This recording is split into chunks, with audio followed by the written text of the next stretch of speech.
நல்வரவு நண்பர்களே, இந்த காணொலியின் வாயிலாக உங்கள் அனைவரையும் சந்திப்பதில் பெரும் மகிழ்ச்சி அடைகிறேன்.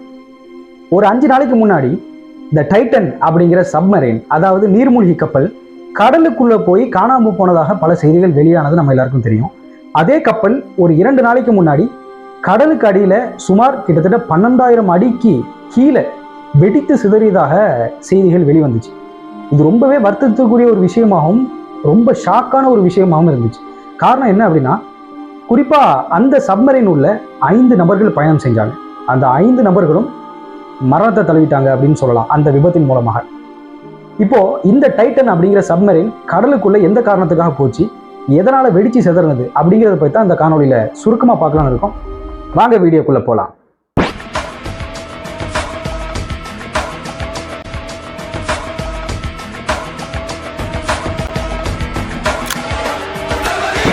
நல்வரவு நண்பர்களே, நல்வரவு நண்பர்களே, நல்வரவு நண்பர்களே, நல்வரவு நண்பர்களே, நல்வரவு நண்பர்களே.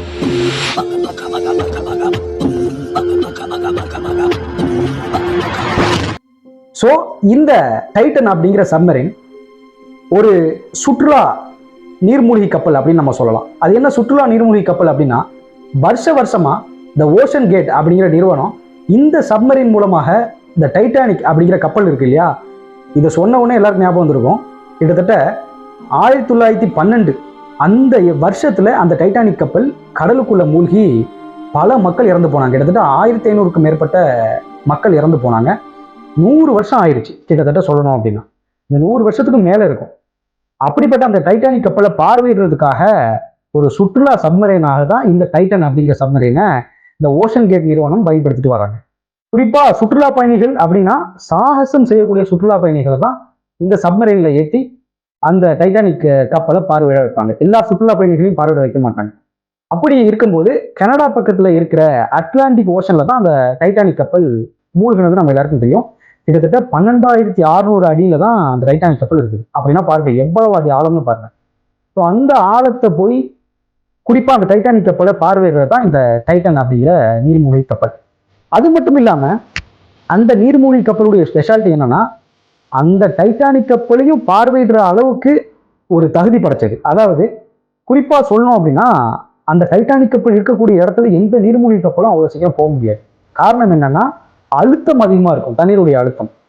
ஸோ அப்படி அழுத்தம் அதிகமா இருக்கிற பட்சத்துல வெடித்து சிதறக்கூடிய பொருட்கள் அங்கே ஏறலாம். அது எப்படிப்பட்ட பொருளாக இருந்தாலும் சரி. ஆனா அங்கேயும் உயிரினங்கள் வாழுது.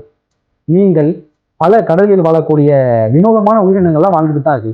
ஆனா பொருள்கள் அப்படின்னு நம்ம எடுத்துக்கிட்டோம்னா, அது எப்படிப்பட்ட நீர்மூழ்கி கப்பலாக இருந்தாலும் சரி, எப்படிப்பட்ட திங்ஸ் பொருள்களாக இருந்தாலும் சரி, நான் சொன்ன மாதிரி கண்டிப்பா வெடித்து சிதறக்கூடியதுல மிக முக்கிய பங்காற்று. ஸோ அதுக்கு யாருமே அப்படிப்பட்ட ஒரு இடத்துக்கு போறது அப்படிங்கிறது சாதாரணமான விஷயம் இல்லை. அதை இந்த டைட்டன் அப்படிங்கிற சப்மரைன் இத்தனை வருட காலங்களாக செஞ்சு கொண்டு வருது.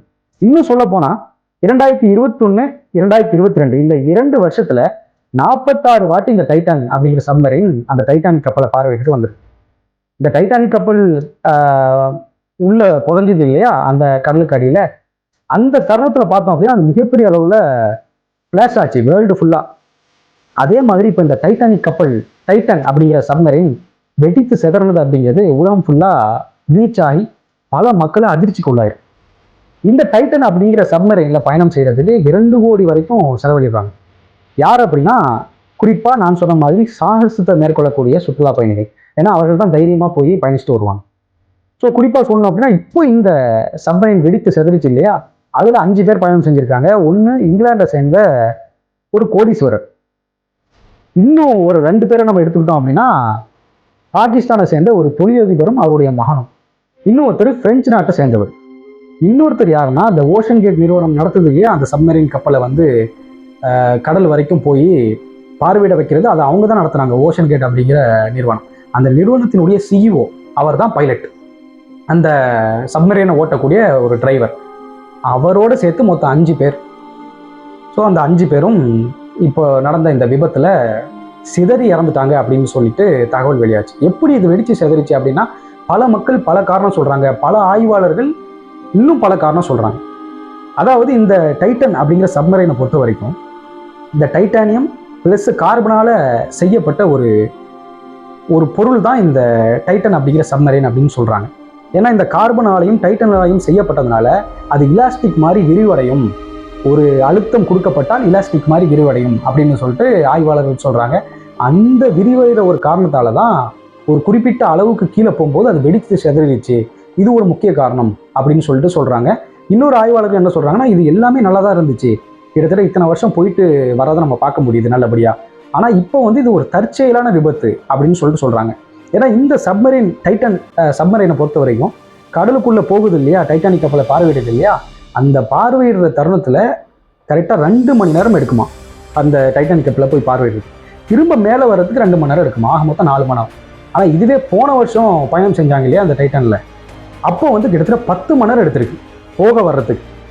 ஸோ இதெல்லாம் வந்து பெரிய விஷயமா தெரியல அவங்களுக்கு. ஏன் எதுக்கு சொல்கிறேன்னா, இந்த 5 நாளாக தேடிட்டு இருந்தாங்க இல்லையா, ஸோ ஒன்றும் ஆகாது, போயிட்டு வரதுக்கு லேட் ஆகும் போல அப்படின்னு நினச்சிருக்காங்க. அதுக்கப்புறம் தான் தெரிஞ்சுது அவங்க வச்சிருந்த அந்த கருவி சோனார் அதில் வந்து மிகப்பெரிய ஒரு சத்தம் ஏற்பட்டிருக்கு. அது மூலமாக தான் இவங்க வந்து இறந்துட்டாங்களோ அப்படிங்கிற ஒரு அச்சம் ஏற்பட்டிருக்குது. அது மட்டும் இல்லாமல் ஒரு குறிப்பிட்ட அளவுக்கு கீழே போனதுக்கப்புறம் தொலைத்தொடர்பு துண்டிக்கப்பட்டுருச்சு. ஸோ இதனால் இன்னும் அச்சமடைஞ்சிட்டாங்க அந்த குறிப்பாக அந்த அதிகாரிகளும் ஆய்வாளர்களும். ஸோ அதன் பிறகு தான் என்னாச்சு அப்படின்னா, இதை முழுமையாக தேட ஆரம்பிச்சிட்டாங்க. இன்னும் விரைந்து தேடக்கூடிய காரணம் என்ன அப்படின்னு பார்த்தோம் அப்படின்னா, அவங்களுக்கு அச்சத்தை ஏற்படுத்த அந்த ஒரு ரீசன் இருக்கும் இல்லையா, அதாவது போன வருஷம் பார்த்தோன்னா 10 மணி நேரத்தில் வந்துட்டாங்க. ஸோ இந்த வருஷம் அதே மாதிரி ஆயிருக்கும் அப்படின்னு நினைக்கலாம். ஆனால் இன்னும் அவங்களுக்கு ஏன் அச்சத்தை ஏற்படுத்திச்சு அப்படின்னா, அந்த சப்மரீன் கப்பல் போயிட்டு வரதுக்கு சரியாக 96 மணி நேரம் தான் உள்ள ஆக்சிஜன் இருக்கும். இது அதுக்கும் மேலே லேட்டாகவும் ரொம்ப அவங்களுக்கு வந்து அச்சத்தை ஏற்படுத்திடுச்சு. அது மட்டும் இல்லாமல் அந்த சோனார் கருவியில் அளவுக்கு அதிகமான சவுண்டு ஏற்பட்ட ஒரு காரணத்தால் இன்னும் ஒரு பயத்தை ஏற்படுத்திடுச்சு. ஸோ இப்படி வருஷம் இந்த டைட்டன் அப்படிங்கிற சப்மரீன் போய் டைட்டானிக் கப்பலை பார்வையிட்டு தான் வருது. ஸோ இந்த வாட்டி அப்படி நடந்தது ரொம்ப வருத்தத்துக்கு ஒரு விஷயமாகவும் அதிர்ச்சிக்குரிய ஒரு விஷயமாகவும் இருக்குது. இது வேர்ல்டு ஃபுல்லாக ஒரு ஃப்ளாஷ் நியூஸாக இப்போ பரப்பப்பட்டு வருது. ஏன்னா ரொம்பவே அதிர்ச்சியான ஒரு விஷயம் இல்லையா, சாதாரணமான விஷயம் இல்லை. ஸோ இப்போ அதனுடைய அந்த பார்ட்ஸ் இருக்குது இல்லையா, இந்த டைட்டன் அப்படிங்கிற நீர்மூழ்கி கப்பலுடைய பார்ட்ஸை வந்து கிட்டத்தட்ட அந்த டைட்டானிக் கப்பல் அதுவே பார்த்தோம் அப்படின்னா, டைட்டானிக் கப்பல் 12,500 அடியில் இருக்குது. அதுக்கும் கீழே சரியாக 1,600 அடியில் அந்த டைட்டன் சப்மரீனுடைய பார்ட்ஸ் வந்து செதறி கிடக்கிறத இவங்க வந்து படம் பிடிச்சிருக்காங்க. ஸோ இதை வந்து அஃபீஷியலாக அமெரிக்கானுடைய கடலோர காவல்படை வந்து தெரிவிச்சிருந்தாங்க. எப்படிப்பட்ட ஒரு பார்ட்ஸ் வந்து தண்ணிக்குள்ளே நம்ம அளவுக்கு அடியில் மூழ்கினா கூட நம்ம எடுத்துருவோம், ஆனால் இது வந்து கொஞ்சம் ரொம்பவே ஒரு ஆபத்தான ஒரு விஷயமா இருக்கனால அதை நம்ம பண்ண முடியல அப்படின்னு சொல்லிட்டு தெரிவிச்சிருக்காங்க. அது மட்டும் இல்லாமல் அந்த 5 பேர் பயணம் செஞ்சாங்க இல்லையா, அவங்களுடைய உடல் வெடித்து செதறிச்சு.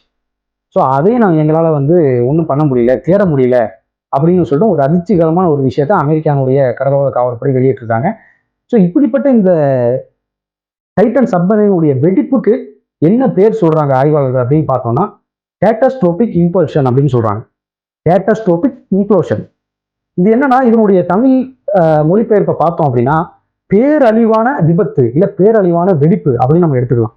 அதாவது ஒரு குறிப்பிட்ட அடிக்கீழே போகும்போது தண்ணியுடைய ப்ரெஷர் அதிகமாகும், நான் முன்பே சொன்ன மாதிரி. ஸோ அதனுடைய அழுத்தத்தால நிமிடங்கள் இல்லை நொட்டிகள்லேயே வெடிச்சு செதறக்கூடிய வாய்ப்புகள் இருக்கு. இப்போ உதாரணத்துக்கு சொல்லணும்னா, ஒரு பிளாஸ்டிக் பாட்டில் எடுத்துக்கிட்டு அதில் கொதிக்க இருக்கக்கூடிய சுடுதண்ணியை ஊற்றணும் அப்படின்னா, ஊற்றி மூடிட்டோம் அப்படின்னா அதனுடைய நிலை என்னவா இருக்கும், நசுங்கிரும் இல்லையா. அதே தான் இந்த நசுங்குறதோடு சேர்த்து வெடிச்சிரும். ஸோ அப்படிதான் வெடிச்சு சரி அந்த 5 பேர்கள் நபர்கள் வந்து இறந்ததாக செய்திகள் வெளியாயிட்டு இருந்துச்சு. ஸோ இது ரொம்பவே வருத்தத்துக்குரிய ஒரு விஷயம் தான்.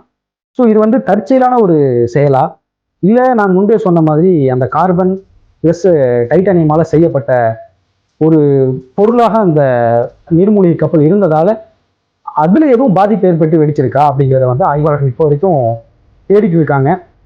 ஸோ என்ன அப்படிங்கிறது இறைவனுக்கு தான் வெளிச்சம், ஏன்னா இறைவன் நாடி இருக்கா, அதை நடந்திருக்கு.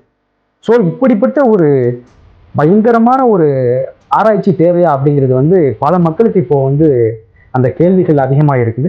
காரணம் என்ன அப்படின்னா, இது சாதாரணமான விஷயம் இல்லை இல்லையா. ஏன்னா கிட்டத்தட்ட 100 வருஷத்துக்கு மேலான ஒரு டைட்டானிக் கப்பலை பார்வையிட போய் அது எத்தனை அடியில் இருக்குது உள்ள, இது பயங்கரமான ஒரு சேலஞ்ச். இப்படிப்பட்ட ஒரு ஆய்வு தேவையா அப்படின்னு சொல்லிட்டு சில மக்கள் கேட்குறாங்க. அப்படிப்பட்ட ஆய்வையும் தைரியமாக துரிதமாக மேற்கொண்டு அந்த சாகச வீரர்களை உண்மையிலேயே பாராட்டி ஆகணும் அப்படின்னு சொல்லிட்டு இன்னொரு தரப்புல இருந்தும் சொல்லிட்டு இருக்காங்க. பொறுத்திருந்து பார்க்கலாம் இன்னும் இது சம்பந்தமா என்னென்ன செய்திகள் வெளியாகுதுன்னு. ஏன்னா தண்ணீருக்குள்ள போய் ஆராய்ச்சி பண்ற விஷயங்கள் மட்டும் இப்ப பெருசா தெரியல, விண்வெளியிலே போய் ஆராய்ச்சி பண்ணக்கூடிய விஷயங்கள் இன்னும் அதிக அளவில் வளர்ந்துட்டு இருக்கு. ஸோ இதெல்லாம் எங்க போய் முடிய போகுது அப்படிங்கிறது நமக்கு தெரியாது, ஆய்வாளர்கள் மட்டும்தான் தெரியும். அதையும் தாண்டி இறைவனுக்கு தான் வெளிச்சம். அடுத்து வரக்கூடிய காணொலியில நல்ல தலைப்போடு நான் உங்களை சந்திக்கிறேன். இனி இதே மாதிரி ஒரு சம்பவம் நடக்காத அளவுக்கு இந்த ஓஷன் கேட் நிறுவனமும் சரி, இதே மாதிரி சில ஆராய்ச்சிகள் செய்யக்கூடியவர்கள், சில சுற்றுலா சாகசங்கள் செய்யக்கூடியவங்களா இருந்தாலும் சரி, ரொம்ப கவனமா இருக்கணும் அப்படிங்கிறது இந்த காணொலியின் வாயிலாக நம்ம சொல்லிக் கொள்ளக்கூடியது. அடுத்து வரக்கூடிய காணொலியில நல்ல தலைப்போடு நான் உங்களை சந்திக்கிறேன். நம்ம சேனலை இது வரைக்கும் சப்ஸ்கிரைப் பண்ணாதவங்க தயவு செஞ்சு சப்ஸ்கிரைப் பண்ணிக்கிறீங்க. நான் உங்கள் ஹமீத் ரிஷாத், இது உங்கள் ஹமீத் பாயிண்ட்ஸ். நன்றி.